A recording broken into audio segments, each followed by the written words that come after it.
Please welcome Emer Maguire!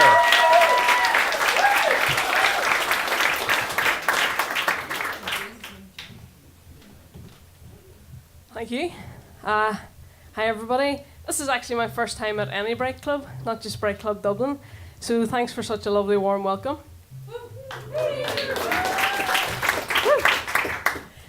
So yes, I am Emer Maguire and I like to talk about science. And in particular, I love talking about sexy science. So a couple of years ago, I fell kind of madly in love. Has that ever happened to anyone? Kind of butterflies in the tummy, head over heels type of love? Just me? You're all a bunch of losers. Anyway, put up your hand if you've ever been absolutely madly in love. Not all of the room. That's actually quite sad. And I started doing things that were really out of character, and I started getting all these physical side effects. So anytime I saw the person, I felt really sick and really nauseous, and I couldn't stop obsessing over them, and I couldn't really eat, and I couldn't really sleep. And I started to do all these really, really strange things that were totally out of my character. That girl, somebody just laughed in the front row. I think you thinking that's me. It happens to me all the time. No. So one of the things that I did at one point was add the person on Facebook. I'd never spoken to them in my life, but added them on Facebook, and I saw that they'd written up a line from a song. I'd never heard of the song, so I googled the lyrics, and I found the song, and I learnt the entire song, and I found the album, and I learnt the entire album, just in case it ever came up in conversation. It never did. And the worst part of it, it was like the 2002 debut album from Avril Lavigne.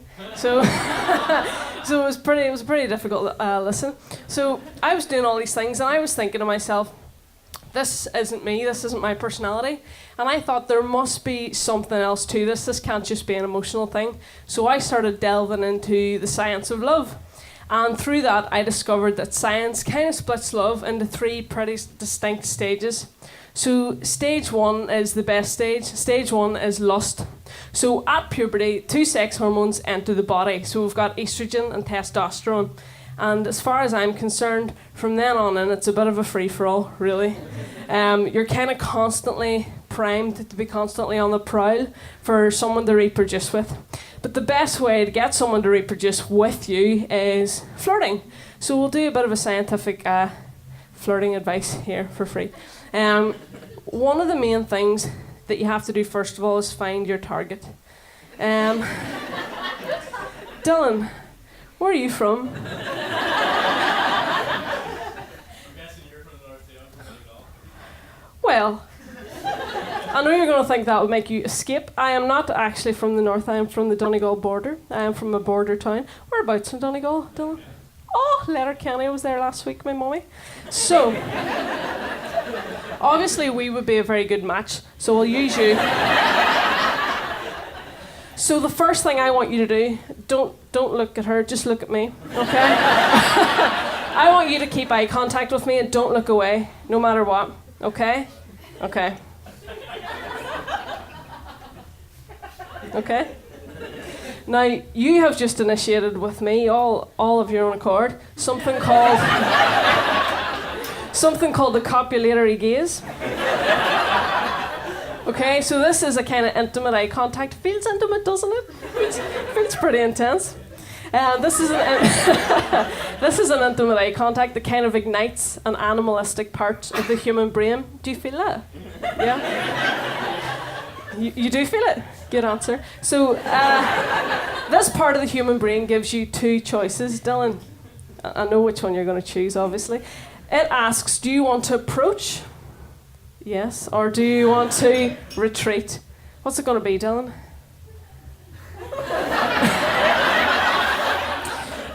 Now, Dylan, that was actually quite hurtful. But luckily for you, that's only the fourth time today that's happened to me. So, water off a duck's back. Now, luckily I am a human, so I'm not too offended by the fact that Dylan obviously has no taste. But if I was an animal, things would go a wee bit differently.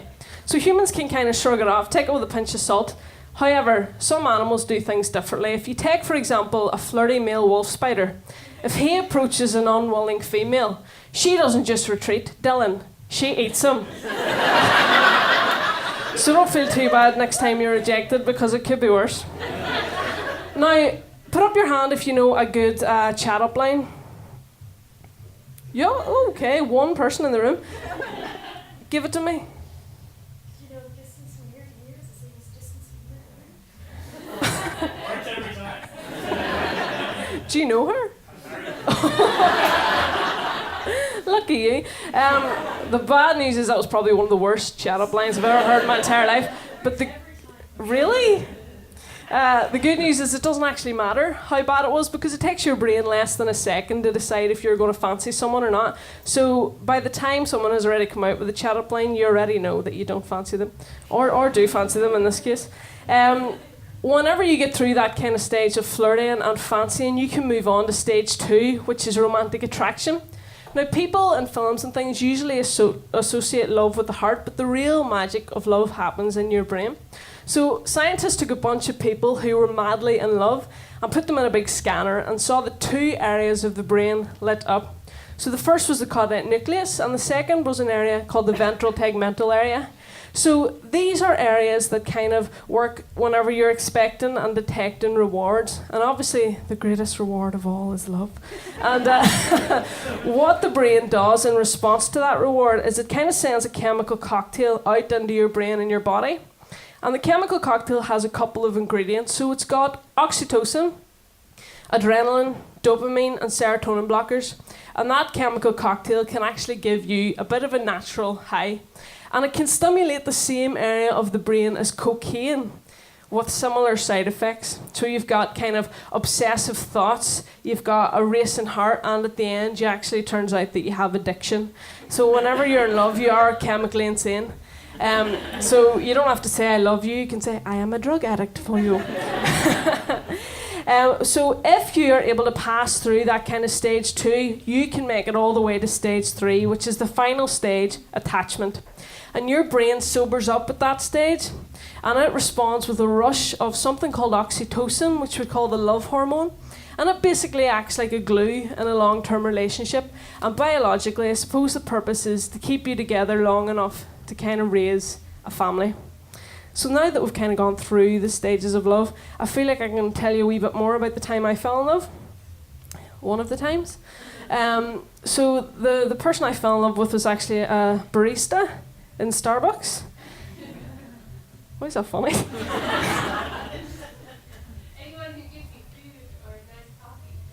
What are you trying to say? Anyone who feeds me? So this was a barista in Starbucks. We had a wee bit of a thing going on, and that was my soulmate. I was madly in love, but things didn't work out.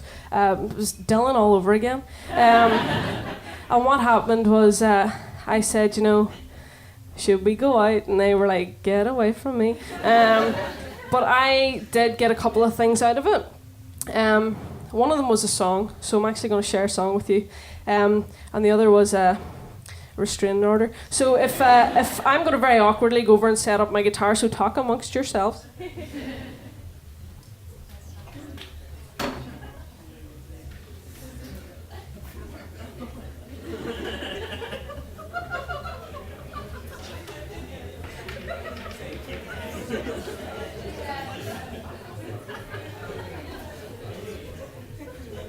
Okay.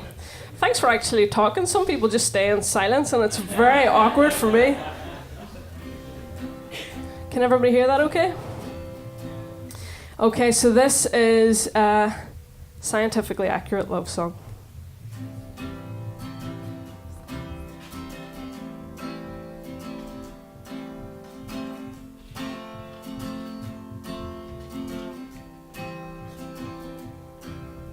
I go to Starbucks every day, 15 times at least I say, all so I can get a glimpse of you.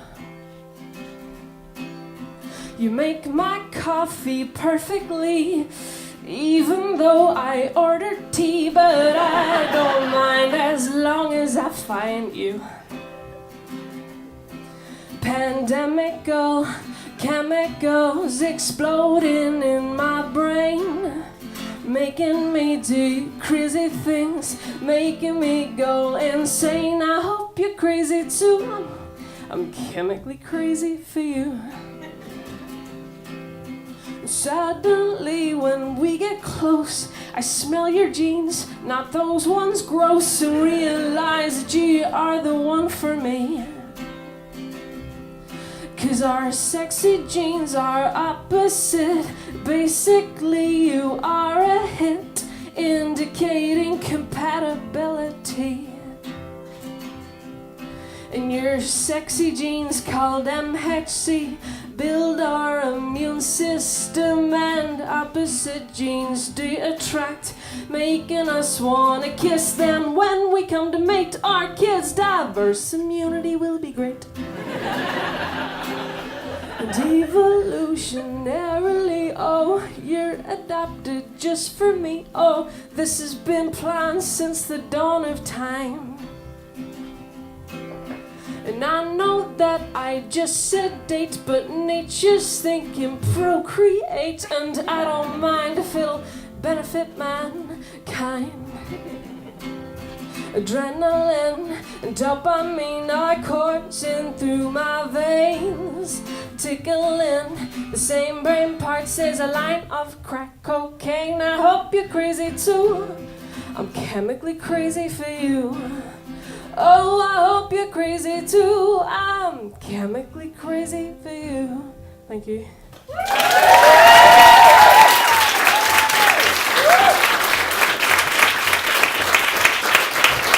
Thanks very much. Thank you. Thank you. Just to finish off, since Killian was talking so much about animals and sex and animals having sex, kind of got me thinking a wee bit.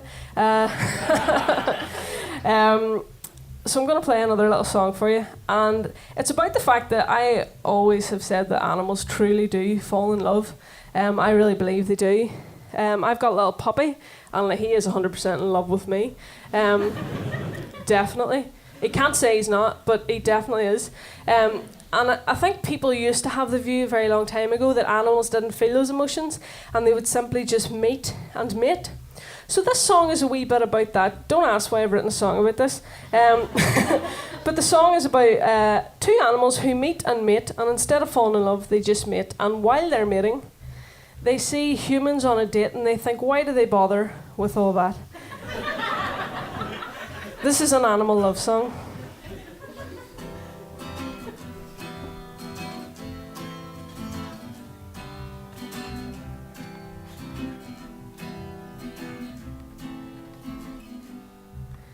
We both locked eyes across the green.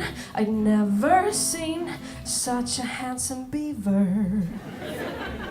You caught my eye with your healthy size and your toothy smile. I could tell that you were eager, so I walked right up and I sniffed your butt. And you smelled just like a tree. I knew you were the one for me. And you must have had a sexy mind because you sniffed me from behind. But this isn't art, it's not seduction, that's just simple reproduction. He said, well, I could say I love you, but I'm just following evolutionary trends. She said, well, I could say that I need you, but I just need you till this time of ovulation ends. But, beaver love, my beaver love, hey. Beaver love, my beaver love, hey, hey. Then as we were mating, we saw two humans dating. They were kissing, holding hands, but both of them were wearing pants, and I could tell they were of age for fertilization of eggs. So why are they wasting all their time with dinner, nice kisses and wine? When they should be at it like the rabbits, they should rattle like the snakes, clean each other just like cats, or use no hands like a T-Rex. They should be swinging like the monkeys, squealing like the pigs, or just doing it like us beavers on these leaves and worms and twigs. So humans, next time, just say, hey, I like your DNA. Do you wanna set a date to come over, procreate? He said, well, I could say I love you, but I'm just following evolutionary trends. She said, well, I could say I need you, but I just need you till this time of ovulation ends. But, beaver love, my beaver love, everybody knows it. You might as well sing along this time. Ba ba ba ba, Beaver love, my Beaver love. Hey hey, one more time. Ba ba ba ba, Beaver love, my Beaver love. Hey hey hey. I'm Emer Maguire. Thank you very much.